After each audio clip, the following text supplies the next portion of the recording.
any words this morning? Yes, but what's that got to do with Leona's heart? Weren't you supposed to have lunch together today?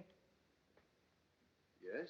I'm asking you, why didn't you have lunch with my daughter today? Well, because I had to see somebody else. And she didn't object to it, eh? Yes, as a matter of fact, we had an argument over it. A rather private one. About what? Look, Mr. Cotterill, if you don't mind, I'd like to see my wife. You'll see her when she's ready to see you. Now, wait a minute, Mr. Cotterill. What's this all about? Sit down, Stevenson. Just in case you don't know it, Leona's had a heart condition since she was a little girl. Her mother died of it the day she was born. Leona can't stand being treated the way you did this morning. She never has been before, and she's not going to be now. By you or anyone. And what happens if once in a while her husband has an opinion of his own? I don't give a hoot about your opinions. Have them. Think anything you like. But while you're in this house, you do what my daughter tells you to do. Listen, Mr. Cotterill, I don't think this is the time for this kind of a discussion. But as long as you insist, I might as well tell you.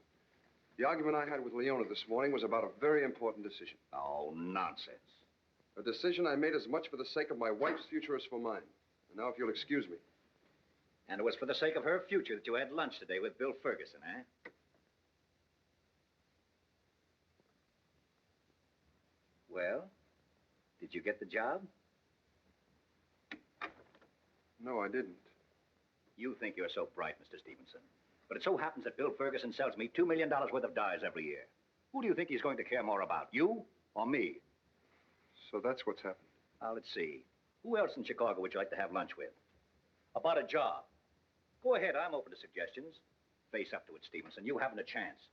Just as long as you're my son-in-law, you're working for Cotterill's and nobody else. Come on, Stevenson, stop being a kid.